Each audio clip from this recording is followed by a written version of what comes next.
Alright, I'm making this video of me installing front and rear sprockets and a chain on this 2010 Ninja DX14. As you can see, I got my back sprocket, my front sprocket, my chain. This is the X-ring, and I got this OMT. This is the chain tensioner and to take the chain out. I got all this for $100 on Amazon. Definitely worth it. It's the first time doing it, so I'm gonna make a long video. And reason I'm changing all that is, as you can see, my chain has been eating through my swing arm, and I've already tightened the chain a couple of times. It keeps getting loose, and I have more than 3 spots that I marked already on the chain. Let's see where it has a tight spot. So I'm assuming it's a stretched chain. So I bought all of it at once through Amazon for $100. So I'm gonna show you guys everything you have to do to replace all this. This is my first time too, so we'll be learning at the same time.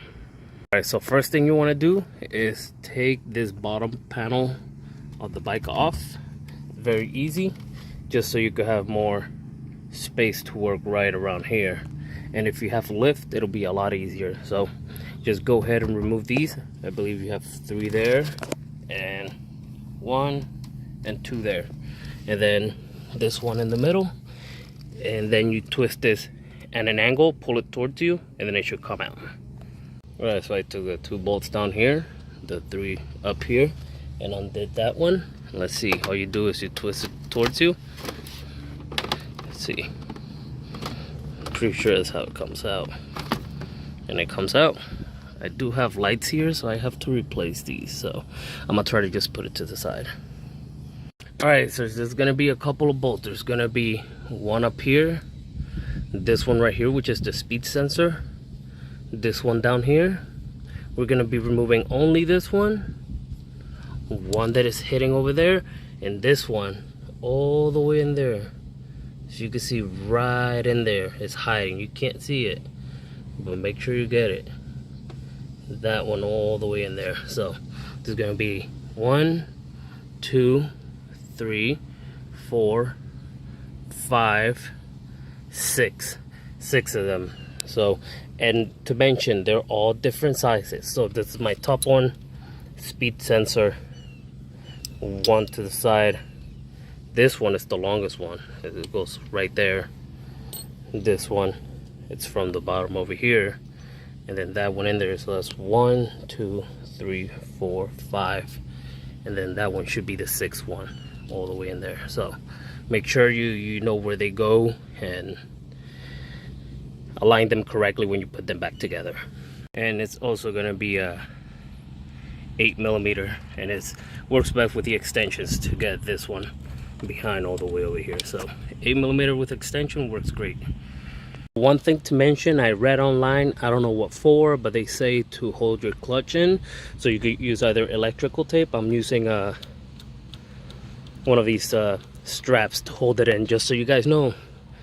Don't know what's for, but I'm doing it just in case you guys should do too. So one thing to mention, this is gonna be pretty rough to take out, maybe on yours, but mine, I thought I was missing a bolt, but no. You just have to like wiggle it around. I had to pry it a little bit with this screwdriver from up, down to the side until it started wiggling, and then you just gotta pry it up. It's almost like it has a very strong magnet, but you just gotta wiggle it all around until it comes out. So as long as you have your 6 bolts, you know you're all good to pull it out.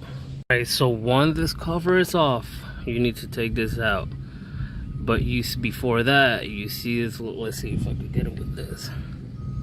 This right here, you see how this is bent? You have to bend it back to normal so this can turn. This is like some sort of safety to put in there, but all you do is probably with a hammer, I don't know. I'll figure it out and I'll show you guys how I did it. Push this back, and then you'll be able to take this out. So let's get this out of the way first. Alright, so you can see it's already coming out. What I did use is a hammer. Try to get yourself a little skinnier flat head, because I couldn't get my bigger one in there. So just like hammer it through the side until you could kind of like bend it like that. And now what I'll use is this bigger one that I have, just to kind of bend it a little bit off the way. Not too much, I don't think it needs too much, just a little bit more, and then we could take this knot out. Okay, now to take the knot off, you're gonna need a 27mm deep socket, because it has to go all the way in. Not out here, it has to go all the way in. And I'll be using an impact gun, an electric sheep impact gun. That's from Harbor Freight. It does the job. This was $10 at O'Reilly's. One thing that I gotta mention, to use an impact gun, somebody's gonna have to press on the back brake while I brake this. Let's say you don't have an impact gun, then you could use a breaker bar. Also have somebody press the back brake. Also, I saw somebody else on YouTube say they were doing it by themselves. They got like a 2x4 piece of wood, put it in there by the chain. They wrapped it in cloth, put it in there by the chain and sprocket, and then they turned it, and that was stopping it from moving, so they were able to break it. So if you don't have impact gun, or somebody, use that method to get a piece of wood in cloth, jam it in there, and break it loose over here. If you have somebody press the brake, that works. Or if you have an impact gun, do the same thing, which is what I'm gonna do. So just make sure you get the deep socket, 27mm. All right, so I just try to hit this with a impact and then get out. So I would recommend anybody to get one of these small torches and just apply heat right to the knot.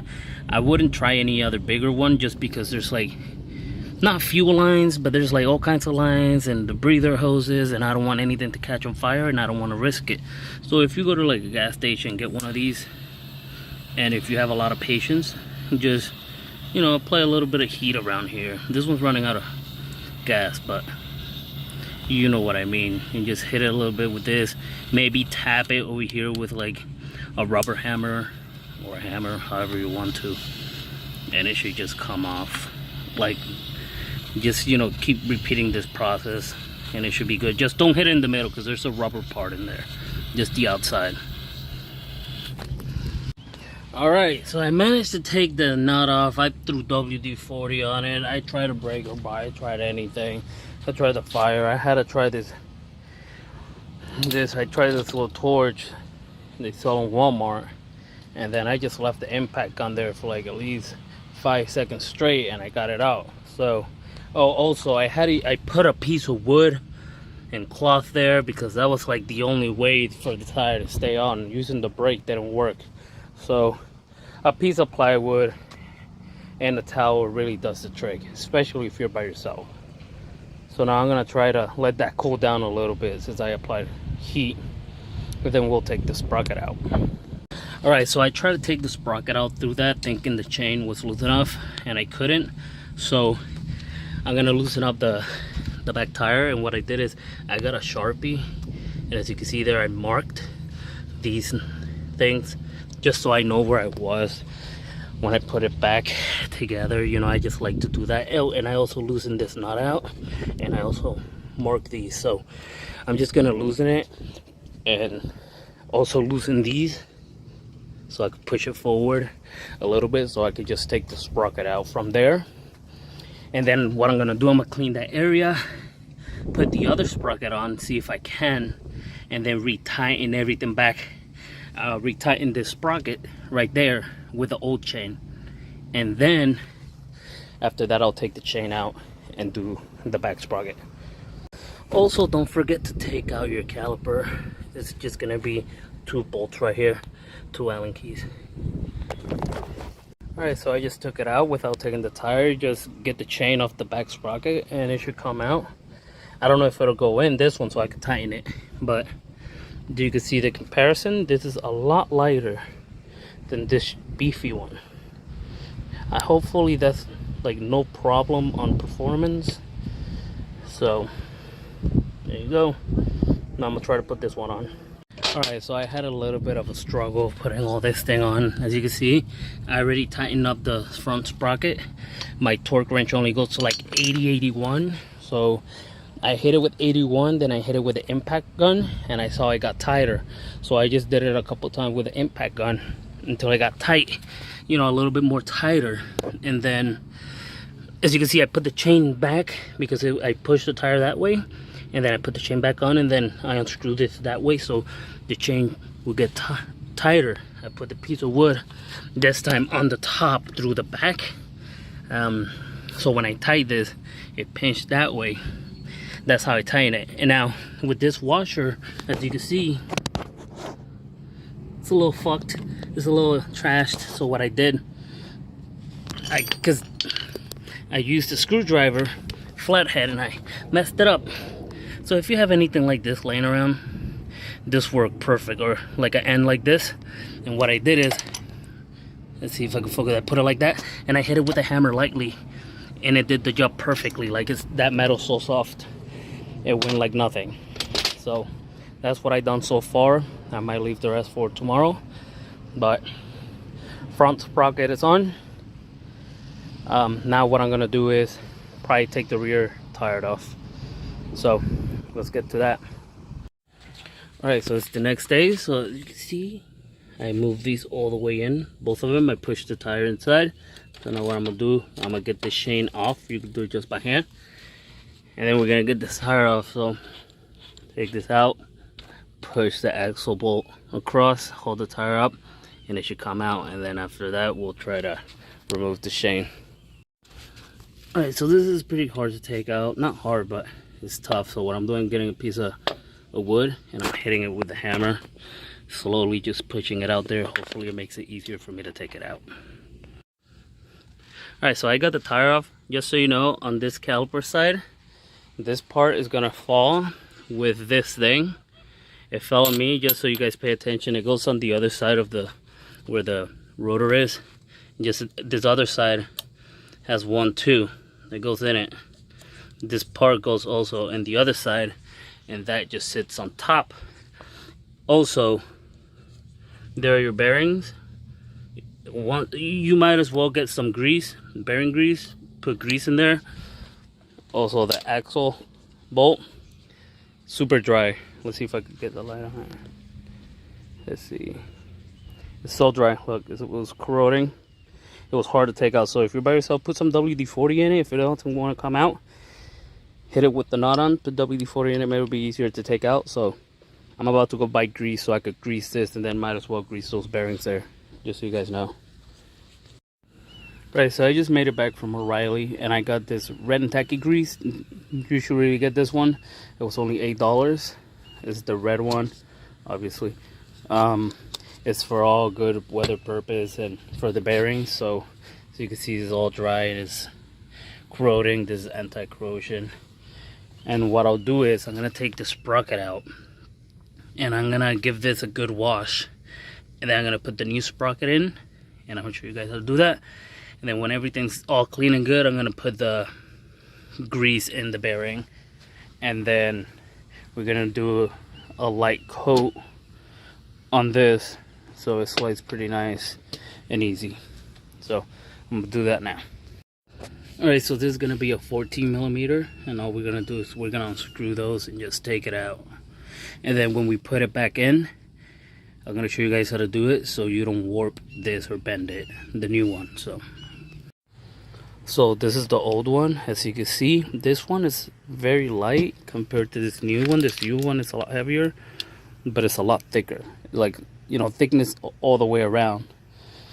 You compare them. Also, one thing to tell you guys, when you put this on, make sure that you see this flat side goes down and not this way. As you can see the indent around, so make sure you put this flat side down with the wheel. So what I'll do is I'm gonna put this I'm gonna put that on, and then I'm gonna give this a nice clean, just because, you know, not all the time you get to clean this very good in here. So maybe not, maybe I'll just put it on and then I'll clean it after it's all put in. So I'm gonna show you guys how to do this one. Okay, so when putting these nuts back in, you don't want to just put 1, 2, 3, 4, 5 and tie it like that. You know how when you put a car tire on, you go in a star pattern. That's how you want to tight these. But like for now, get them just flush with the metal. As you can see, they're not flush because I just can't turn it much. So I'm gonna go with the wrench and I'm just gonna get it flush. I'm not gonna tie it. I'm just gonna get it flush with the sprocket to where it doesn't move, you know. So once I get it flush, I'm gonna get my torque wrench, which I'm gonna tell you guys the torque specs in a sec. And I'm just gonna go, let's say I start with this one. I do this one a little bit, this one a little bit, this one, and this one, and this one, and keep doing the star pattern, you know, across. You do this one, you do this one, that one, and just keep doing it until just a little bit each. Like don't go straight to torque it. Once it's flush, don't go straight and torque this one down, then torque this one down. Start with a little bit at a time. A little bit here, a little bit here, a little bit here. Like one turn, you go across, one turn, you go to the other one turn, and you keep doing in that pattern until you get the torque spec, until it gets tighter. When you keep doing it, keep going in that pattern star until you hit the torque spec, and that's how you tie that on. You don't want to bend the sprocket. And by the way, keep the sprockets just in case the new ones malfunction.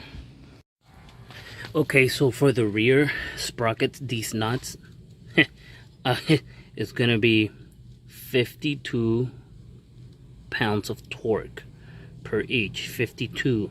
So first, do it half. Let's say put your torque wrench at 25 foot of torque, pounds of torque, and let's say, like I said, tighten each a little bit, right in a star pattern, you know, but put it first to 25 pounds of torque, and once they torque to 25, go them and move it to 52, and then you start again. 52. I mean, go in the pattern. So go to 25 on each, and then go to 52. All right, so I did it. I went to 20. I went to 26 star pattern. Then from that I went to 41, and then I went to 52, and now it's all nice and torqued. Now what I'm gonna do, I'm gonna take this out.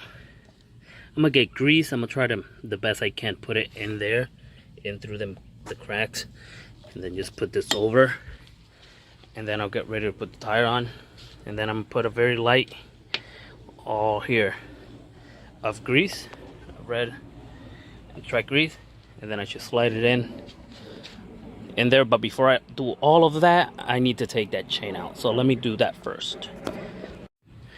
So I just took the chain out, and that old chain is about 2 inches longer. And if you're using one of these things that I used, don't put this on as the manual says.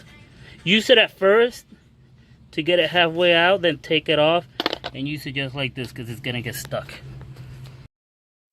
Alright, so we got the new chain around. Next we're gonna put the tire back there, so then we can put this, and this is a X-ring, and the way we're gonna do it is, well, this part is supposed to be looking outside, so I don't know how I'm gonna do it.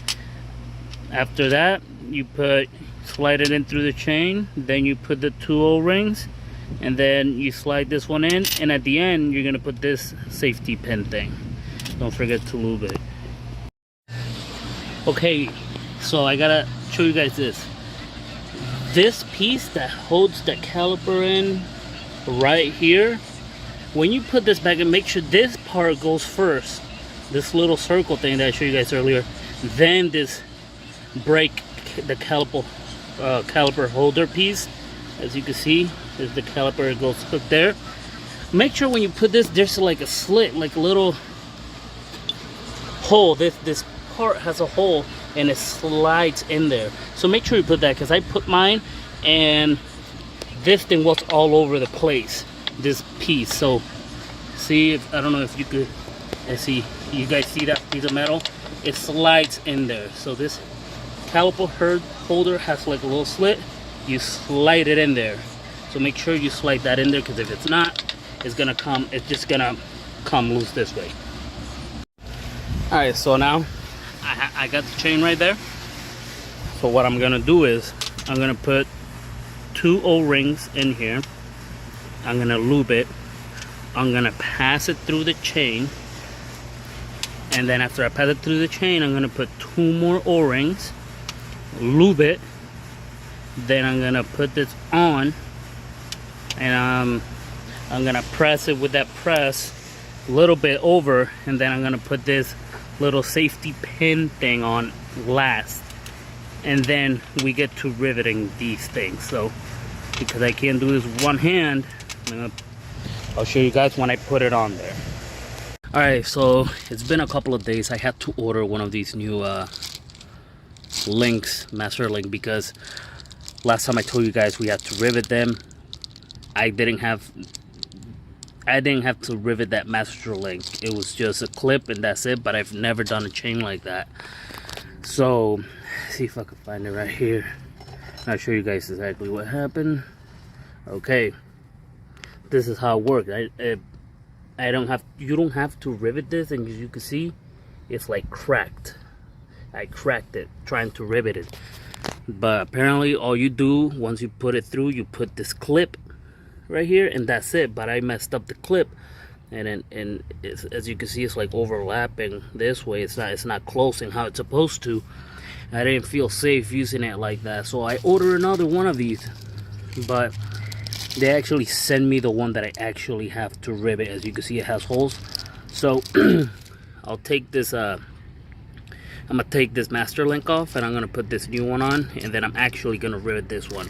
If you get one with a clip, you don't have to rivet it. All you have to do, once you press everything, make sure this clip goes into those little holes that this brings, and that's it. You don't have to do anything else. Like I said, I've never done a chain like that. I've never seen it. This is my first time, so I was a little confused. But if you get it, do it like that. All you have to do is put the clip on.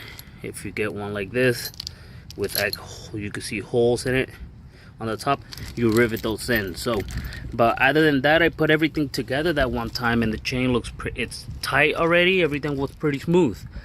So I'm gonna try to take this off, see if I can, without having to retighten everything. That'll be nice.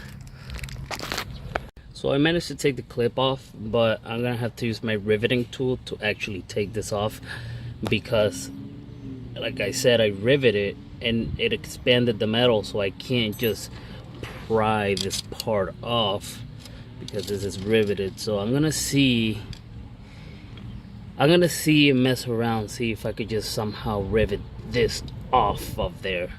So I'll find out. I'll let you guys know how I did it.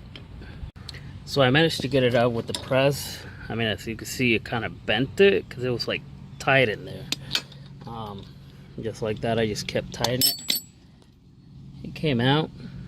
As you can see, it's all broken and cracked.